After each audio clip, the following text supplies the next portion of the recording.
મર્દા મર્દમાં અમુક વાતો એવી હોય છે કે તમે બુદ્ધિને એક બાજુ મૂકો ને તો જ સમજાય. બુદ્ધિના ગાળિયા દોડવો તો એ વાતો મગજમાં જ ન બેસે. ભોવડ દાદાની ઘટના ક્યાં છે? કચ્છની ધરતી, ક્યાં અહીંયા, અને અહીંયાથી ઠેઠ પાછા વેરાવળથી આગળ આ બધી માથા પીડ્યા પછી આટલા લડે ત્યાં સુધી પહોંચી શકે. ઘણાને અમુકને તે ગમે એ વાત એકચ્યુઅલી અમને આ મગજમાં નથી બેસતું. તારે મગજ હોય તો બહેન રહેવા દે ભાઈ. એની વાત જ એને છે ને એનો આવો પ્રસંગ કોઈ પ્રોગ્રામ અમુક ગામમાં પ્રોગ્રામ જ ન થાય. કારણ કે અમુક એવા હોય ને 2-5 જણા ઉંબાડી આવી થવા જ નથી. જરાક કોક વાત કરે ને પ્રોગ્રામ કરવો છે, કથા એ ન થાય, પૈસા કવાઈ જાય બધું. આમાં બહુ અઘરું છે લ્યો. કારણ કે એને સારો વિચાર જ ન આવે. ઘણાને તમે જો 5 વીઘા 10 વીઘા જમીન હોય ને તો એ ખેડૂત હોય કે ગમે એને જઈને તમે પૂછો કેમ છે તો બસ આ વખતે તો બાજરો બહુ સારો થયો, વાંધો નથી, થોડી જમીન છે એ જો બળદિયા આ વખતે સારા છે, થોડોક સારો લેવાઈ ગયો તો, અને હા આનંદ છે લ્યો. આ વખતે એક દીકરાના લગ્ન હતા એ થઈ ગયા, એ દ્વારકા વાળાની દયા છે. એ 10 વીઘામાં આનંદ છે. ઘણા 150 વીઘા હોય ને કપાના ઘર ફેર્યા હોય જઈને કોઈ કે કેમ છે, અરે મરી ગયા, આ કપા એ વેસાતો નથી ને આ 150 વીઘા જમીન મૂલી ગદના મળતા નથી ને હા મને તો હેરાન કરી દીધો. દીકરાના લગ્ન આવે તો કે અરે અમારે તો કાંઈ હારું કે તમારા દીકરાના લગ્ન, અરે હું હારું વેવાય મહિનો નહીં, અમારે તો હજી 3 વર્ષ પછી કરવાતા, આમને મરી ગયા લ્યો. હારું કોઈ દી એને લાગે જ નહીં, ગમે એ હોય ભૂંડું જ દેખાય એને. કોઈ દી એ હારું જેને જીવવું હોય એના માટે હારું છે. એટલા માટે એક નાનકડો આ પ્રસંગ મને ગમતો.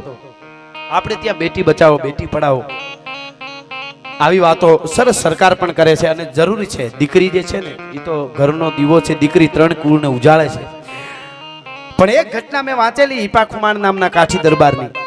વર્ષો પહેલાની ઘટના કે પોતાનો દીકરાને હરફ કર્યો અને દીકરી ના લગ્ન જે જાન આવીને આખી વાત જાણીતી છે. એ તો આપણે બહુ સાંભળી છે. અને છતાંય એને એ દીકરીને જાનને વળાવી દીધી. ત્યાં સુધી દીકરાની વાહેલી પછી તોડી અને લાશ કાઢી ગયા. પણ એ હિપા ખુમાણે ખબર નહોતી પડવા દીધી કે પોતાના એકના એક દીકરાનું મૃત્યુ થયું છે. એ ઘટના આપ જાણો છો, આને બેટી બચાવ્યું કહેવાય. પણ એવી જ ઘટના એક મેં હમણાં એક વાત સાંભળી વડીલ પાસેથી. અને આયર સમાજ આ બેઠો છે, ઘણો ઇતર સમાજ પણ છે. બેટી બચાવો કોને કહેવાય? એક વાંકાનેરની પાસે ગામડું, નામ તો મને અત્યારે યાદ નથી રહ્યો, અને કદાચ આ પ્રસંગ તમે સાંભળ્યો પણ કોકે ન સાંભળ્યો હોય તો ત્યાં સુધી પૂગે. વીરત્વ કોને કહેવાય, ગીતા ભારોભાર ઉતારી કોને કહેવાય. એટલા માટે મને હાવ નાનકડી વાત છે. એ વાંકાનેર પાસેનું ગામ, 2001ની જ વાત, જાજા વર્ષોની 20 વર્ષ પહેલાની વાત, 18 વર્ષ પહેલાની વાત. અને એક રતામામા કરી અને સોનારા કે કંઈક એમની સરનેમ આયર મામા, અને દીકરીઓના લગ્ન, 2 દીકરીઓ, અને જાન આવવાની હતી બીજે દી. અને આગલે દિવસે કંઈક પોતાનો દીકરો છે એ પોતાના ભાઈબંધ હારે, ગામના એક છોકરા હારે વાંકાનેર મોટરસાઇકલ લઈને ગયેલા. વાત નાનકડી છે પણ સાહેબ ભાઈઓ, આમ મેં વાત સાંભળી તો મને એકવાર એમ થઈ ગયું કે આહા, આજ પણ આ ધરતીમાં આવી ઘટનાઓ બને. બેટી બચાવો એટલે શું? દીકરીને કોણે પ્રેમ કર્યો કહેવાય? બેટી બચાવો જરૂરી છે બધું, પણ સાહેબ કોને બેટી બચાવી કહેવાય? આ ઘા લાગે છતાંય બેટી માટે, દીકરીઓ માટે આટલું કરી શકે. એમ કહેવાય છે કે ખટારો ડમ્ફર કંઈ ખામું ભટકાણું અને 2 જુવાનની જેને કહેવાય લાંસુ રોડની માથે ઢળી પડી, ખોળિયામાંથી પ્રાણ વયા ગયા. પોલીસ ત્યાં ગઈ, પોલીસને ખબર પડી. આમ પોલીસ અહીંયા આવતા એક આબરૂવાળો માણસ છે રતામામાં આયર, તો એની આબરૂ હોય એટલે બધા ઓળખતા હોય, આવતા હોય, એટલે ઓળખી ગયા લાશને કે આ તો જેને ત્યાં પ્રસંગ છે રતાભાઈનો દીકરો છે. અને ભારે કરી પોલીસવાળાને કીધું તમે બધા રહ્યો, આપણે 2 જણા જઈ. આ આગલો દિવસ છે, જમણવાર હતું, ભાઈ મહેમાનો બધા આવતા હતા. બીજે દી સવારમાં જ વહેલી જાનું આવવાની છે. અને ગાડી લઈ અને પોલીસ PSI સાહેબને 1-2 એના હારે માણસો જઈને ઉભા રહ્યા. ડેલીએ એક બાજુ બોલાવીને હાથ કર્યો રતા બાપાને, રતાભાઈ આયરને, કે ભાઈ આવું ને થોડું કામ છે. એટલે મહેમાનો બધા બેઠા હતા કે આ અટાણે પ્રસંગ છે ને આ કેમ પોલીસ આવી છે, થોડું એવું થાય. પણ એક બાજુ બોલાવીને વાત કરી કે દીકરો ભાઈ તમારો જુવાન રતાભાઈ કઈ કામે કાજી ગયા હતા? તો કે હા, એ તો ઘરે લગ્ન છે એટલે વાંકાનેર આવતા જતા હોય. કેમ શું છે એ કયો ને ભાઈ, કઈ ભૂલ છે કઈ મારા દીકરાને? તો કે ભાઈ ગજબ થઈ ગયો છે, હવે જે થયું પણ તમારા દીકરાની હારે મોટરસાઇકલમાં વાહન ભટકાણું, ડમ્પર કે ખટારો, અને 2 જુવાનો, એક તમારો દીકરો ને એક ગામનો જુવાન, એની લાશો ઢળી ગઈ છે, ખોળિયામાં હવે પ્રાણ નથી. ઓહો, કાંઈ વાંધો નહીં, જે થયું સાહેબ સાંભળો, આ વાત મારા અને તમારા સુધી જ આ વાત રહેવી જોઈએ. હવે એ લાશો ને તો કે પણ હવે ઓળખાણ થઈ ગઈ એટલે અમે આ રાખી ન શકીએ. કાંઈ બોલતા નહીં સાહેબ. અરે પણ હવે મારે એક ફરજ હોય, મેં તમને જાણ કરી મારાથી બિનવાર છું, તો કે બિનવાર છું હોય તો રાખી શકો ને, તો કે હા, તો બિનવાર છું તરીકે એને દવાખાનામાં લાશને રાખી દો, મારા દીકરાની લાશને બિનવાર છું તરીકે એ દવાખાનામાં 2 લાશોને તમે રાખી દો, કોઈને કહેતા નહીં. તમને દ્વારકા વાળાનો હમ છે સાહેબ, કોઈને વાત કરો તો ઘરે લગ્ન છે અને મારા ભાણેજો ભણવા માટે આવે છે, મારી 2 દીકરીઓના લગ્ન છે સાહેબ. 2001માં બનેલી ઘટના જેવી તેવી વાત નથી. અને એ સાહેબ ત્યાંથી વયો ગયો અને તરત આવ્યા, ડાયરેક્ટ કીધું કેમ ભાઈ પોલીસ? અરે ભાઈ આ પોલીસ વાળા છે, હવે આને તો હું છે લગ્નમાં ટાણે ફૂગવું ન હોય એટલે વધાવું લખાવ્યા ભાઈ, લખાવતા ચાંદલો લખાવતા હોય ને કાલે મારાથી ફૂગાય એમ નથી ને, એમ હું થોડો લઈ લઉં, આવડા વ્યવહાર હોય ને એમ તો આવવું પડે ને. સાહેબને કીધું તમારે કાલે આવવું જ પડશે, એમાં નહીં હાલે, કાંઈ નહીં, તમે તમારે ડાયરો બેહો. મિત્રો એ જેને કહેવાય જમણવાર થયું, હું જાન આવી, જે પ્રસંગ આખો લગ્નનો આપ જાણો છો, અને એમાં હામાં ભાવ દેવાતા હતા. એક બાજુ દવાખાની માલિકો પોતાના એકના એક દીકરાની, આ બાજુ લાશ પડી હતી, આ બાજુ 2 દીકરીઓના પોતાની દીકરીઓના લગ્ન, અને માંડવે જેને કહેવાય મંગળ ગીત ગવાતા હતા. એક ઈ આયર રતો સોના જેને કહેવાય જાણતો હતો, એક PSI જાણતો હતો, બીજા કોઈને ખબર નહોતી, અને મંગળ જેને કહેવાય ગીતો ગવાતા હતા. અને કાના મામા ડાંગર, હું જે રામ ડાંગરની વાત કરું છું આપને ખબર છે, એમના દીકરા ઉકા મામા ને એમના દીકરા કાના મામા ડાંગર હજી જીવે છે. એ કાના મામા ડાંગર એમ કે હું પણ એ પ્રસંગમાં હતો, અને એને તો એવી કાંઈ ખબર ન હોય, એટલે ભાવ દેવાનો જ્યારે આવ્યો, એ જાનુ દીકરી જાનુ આવેલી જમતી હતી, અને જ્યારે આ ભાવ દેવાનો આવ્યો હામ લાડવાના ઢેફલાના, તો એ કાનામાં ડાંગર કે હું ઊભો થયો અને મોઢામાં ભાવ દેવા ગયો.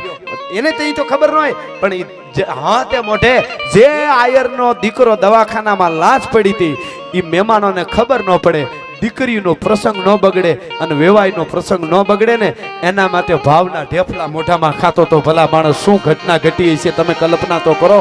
આને બેટી બચાવો કહેવાય, એના ઉપર સિક્કો લાગી જાય સાહેબ, આને ખુમારી કહેવાય. આ કોઈ યુનિવર્સિટીમાં ભણવા જાવ તોય ન આવે ભલા માણસ.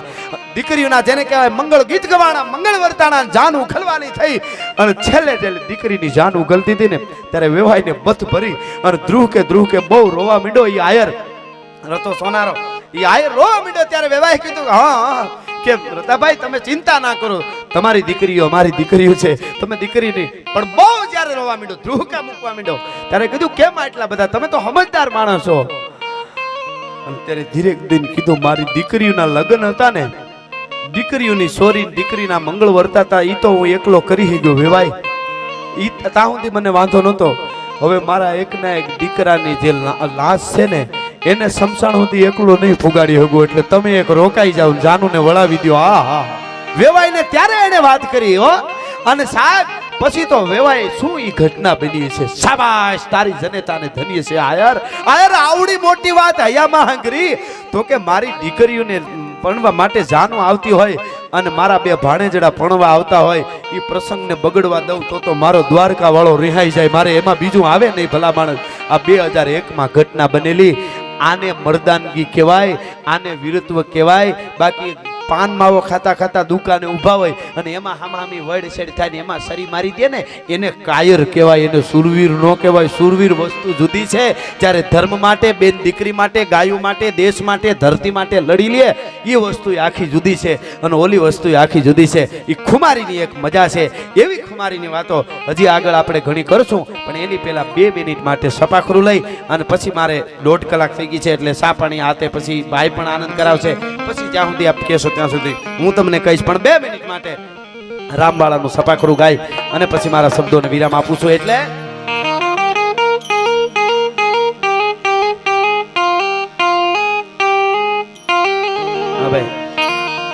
વાહ મુકા, વાહ ભાઈ વાહ, અહીંયાથી અવાજ આવે, વાહ મુકા મૂકો. તમે હવથી હવાયા છો, સદા ભરપૂર લાગો છો.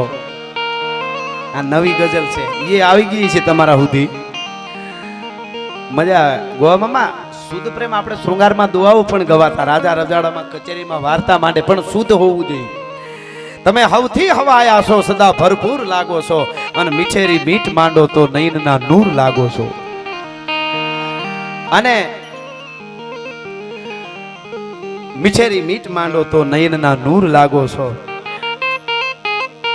હા મળો છો એકલા હામે, કુણો અંકુર લાગો છો. જો એમાંય મર્યાદા, અમીર મામા ગોવા મામા તો વૈયા ગયા લાગે, કાલે ફોન કરવો છે, એટલી બધી ઉતાવળ હું હતી.